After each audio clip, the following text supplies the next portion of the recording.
एक तो अगरबत्ती मत किया करो, आप अगरबत्ती करते ही आपका यज्ञ सारा असफल हो जाता है।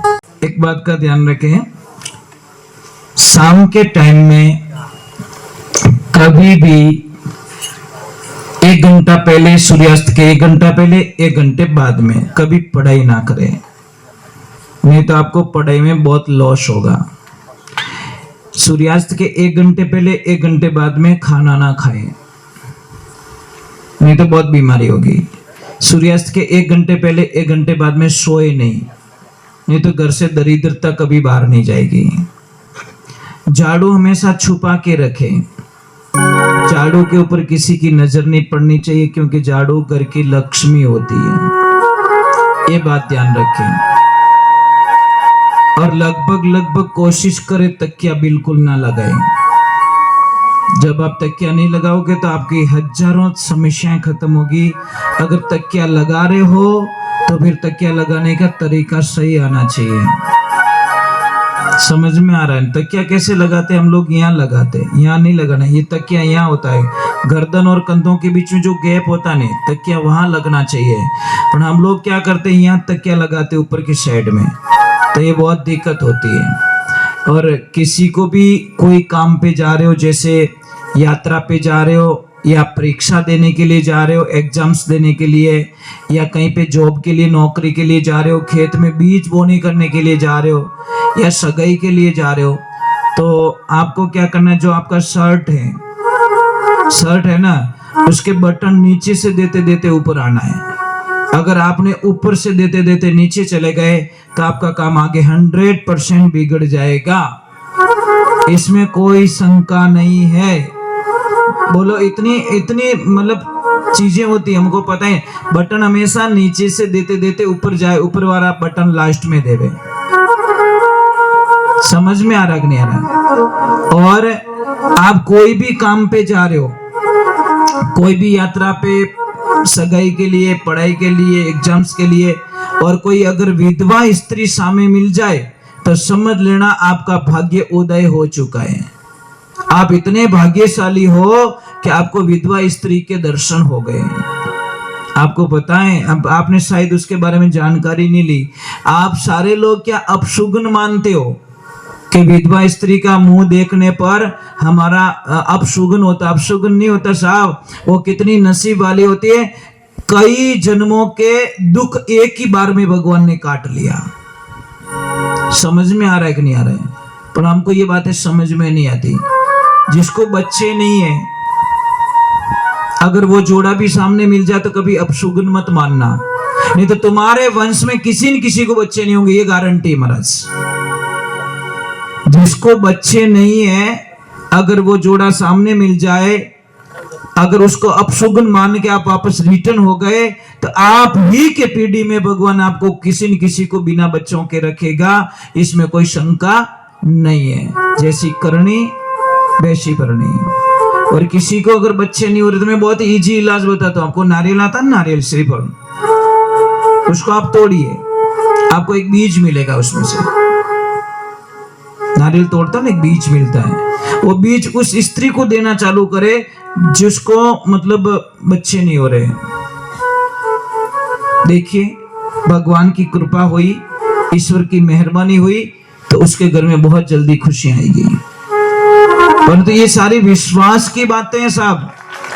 अगर विश्वास नहीं है तो मत करना। बोलो पूरा नारियल खा जावे तो की को नहीं रहे। ये सब श्रद्धा होती है, एक विश्वास होता है। भाई हमारे मंदिर में क्या होती है, पत्थर ही तो होता है, पर हम उसको भगवान मानते तो भगवान होते हैं।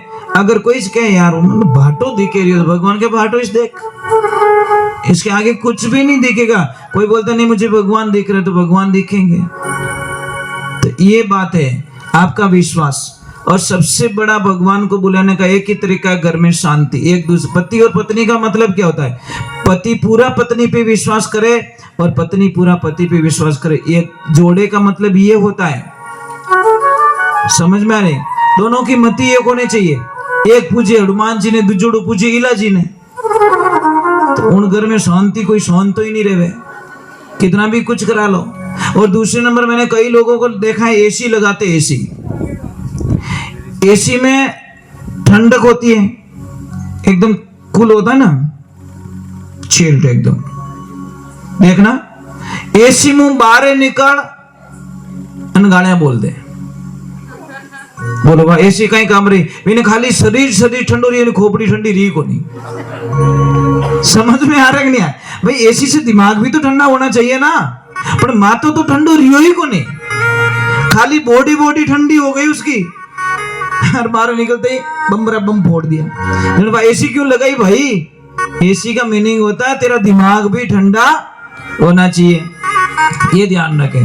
फालतू बिल मत नहीं जो कोई एसी वाला गाने बोले बिना कनेक्शन काट दो, फालतू को बिल आ रही हो और ठंडो तो वही कौन दिमाग हो, क्या मतलब महाराज उसके। तो ये चीज है ना, सोचने की बातें होती है हमारे भाई। खाना खा रहे पेट नहीं भरा, वो खाना क्या काम का, ये चीज है। कई लोग बोलते महाराज, एक तरफ आप बोलते हो कण कण में भगवान है, तो फिर हम मंदिर क्यों जाते हैं? ये प्रश्न बहुत ही गहरा है। तो फिर हम मंदिर क्यों जाते हैं? मैं आपको एक चीज बोल दूं ना, हवा पूरे ब्रह्मांड में, फिर भी हम पंखे क्यों लगाते हैं? पंखों बट लगा नट हूणो, समझ में आ रहा है कि नहीं आ रहा है? हम पंखे के नीचे क्यों? क्योंकि पंखा विशेष करके उस हवा को हमारे तक, तो मंदिर में वो एनर्जी होती है, सबकी एनर्जी वहां मिलती है, सबका विश्वास वहां पे एक पॉजिटिविटी पैदा करता है, और पॉजिटिविटी पैदा करने पे आई बिलीव इट्स गॉड।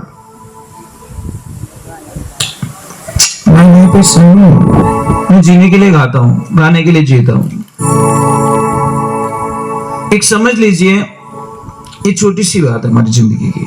चलो मैं एक दो भजन और सुनाऊंगा, कोई आपका कोई हो भगवान तो मुझे बोल देना, उनका भजन सुना देता हूँ, फिर मैं आरती करूंगा। आरती के बाद मैं एक साधना दूंगा, साधना के बाद में आपको छुट्टी और मेरे को भी छुट्टी, ठीक है? और एक ध्यान रखना, जब आप कोई भी यज्ञ में बैठोगे, हवन में बैठोगे, तो आपका तन और मन दोनों एक्टिव चाहिए। ब्राह्मण देवता के स्वाहा, और वो यजमान बागुज भड़प, तो भाई यज्ञ कराने वाला भी जाएगा काम से, और यज्ञ में बैठा है वो भी जाएगा काम से, कुछ भी फायदा मिलने वाला नहीं। तन और मन दोनों स्वस्थ होना चाहिए, एक्टिव एकदम। अब मोबाइल तो घणो ही नवो है, पर बेटी बैटरी लो, उसके टावर आवी को नहीं, वो मोबाइल के नहीं चार्ज कर ले। अब शरीर तो घणा ही बढ़िया नाय धोन आएगा, कपड़ा बढ़िया नवा पहन दीदा, और माय ने बैटरी लो। तो कोई काम का यज्ञ, जिसके भी घर में यज्ञ होता है साहब, मैं तो लोगों को क्या कहता हूँ, जो ये जैसे शादी होती है सेकंड डे और एक दिन पहले बड़ी बंदोड़ी निकालते, ये बहुत गलत काम करते हैं साहब। बंदोड़ी एक दिन गैप में अगले दिन निकालो, एक दिन का गैप दीजिए, ताकि सारे सुबह में उठ के एक्टिव होके बारात में जाए। પછી બરાતિયા નાળ નો પડે, એક નીમડા નીચે પડ્યો, एक वटी पड़ियो, आखी रात बैठो डीजे माथे धूड़ो उड़ायो। समझ में आ रही? बींद खुद ही नींद लेवे फेरा में, इन्हें पढ़ाए दी तो पढ़िया पछे ठा पड़ेगा पड़गा, क्यों बापड़ा आखी रात जगह हो इन्हें। तो नियम ये कहता है कि बंदोली का जो सिस्टम होता है, एक दिन पहले निकाल दो, एक दिन का गैप दे दो, उस दिन कोई नहीं होना चाहिए, नाच गान बिल्कुल नहीं, नॉर्मल होना चाहिए, टाइम पे सो जाओ, सुबह में बढ़िया बारात में जाओ एक्टिव होके। समझ में आ रहा है नहीं आ रहा है? क्योंकि यज्ञ करते हुए उबासी आना भी वर्जित मानेगी साहब। अगर आपको यज्ञ करते हुए उबासी आ गई तो भी वर्जित है यज्ञ में। पर ये चीज कौन समझाए महाराज? सतगुरुदेव की। एक तो अगरबत्ती मत किया करो, आप अगरबत्ती करते ही आपका यज्ञ सारा असफल हो जाता है। धूप बत्ती करो, क्योंकि अगरबत्ती में बांस आता है, और बांस जलाना हमारे शास्त्रों के विरुद्ध होता है, बिल्कुल अलाउ नहीं होता साहब। फिर भी हम पहले काम करो, अगरबत्ती लगाओ, वहीं से हमारा यज्ञ असफल में चला जाता है। आप धूप बत्ती कीजिए, गूगल धूप कीजिए, और कुछ भी धूप नहीं मिले तो आप गाय का गोबर लीजिए, उसमें थोड़ी मिर्ची मिला दीजिए, थोड़ा गाय का घी मिला दीजिए, थोड़ा ये खोपरे का जो पाउडर आता है वो मिला दीजिए, ऐसे करके उसका धूप बना के धूप चढ़ा दीजिए, ये हो गया धूप बढ़िया। ये ध्यान रखें, किसी को कितना भी श्वास चढ़ता हो, कितो भी श्वास चढ़े, शाम के टाइम में ये भूंगड़े आते हैं ना खाने वाले चने येलो कलर के, और शाम को सोते वक्त उसको 50 ग्राम खिला दो, पानी मत पिलाओ, श्वास नहीं चढ़ेगा। पर पानी पिलाओगे तो काम गड़बड़े साहब।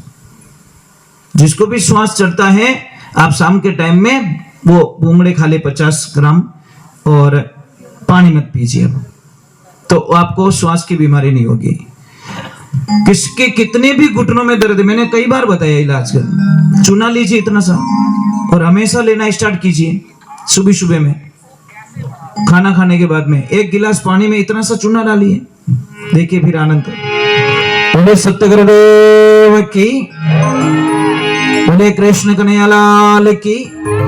आपकी नाभि है, आपने कहीं के पैसू टिका हो, कहीं क्या हो, जो भी कहते हो, अगर ऊपर आ गई तो गैस्ट्रिक बनेगा, लेफ्ट में गई तो आपको कब्जी होगी, और नीचे खिसक गई तो आपको लूज मोशन हो जाएगा। ये 3 काम है उसके। राइट में कभी नाभि जाती नहीं है, समझ में आ गई नहीं आ रही?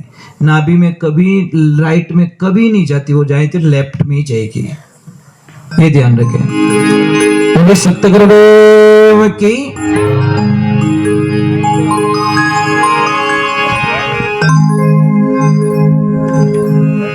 चलो मैं 2 भजन और सुना देता हूँ। कोई महादेव जी का वगैरह वगैरह कुछ हो तो बोल देना मुझे, कोई भी यूं की कर, आप ही तो बोल दो कोई 1-2 भजन के पे आप मारे महादेव जी का। चलो हनुमान जी का गा लेते, ठीक है? हनुमान जी महादेव जी हनुमान जी, बस दोनों एक ही, अलग मत मानना, क्योंकि शिव का 11वें अवतार रुद्र अवतार में हनुमान जी है।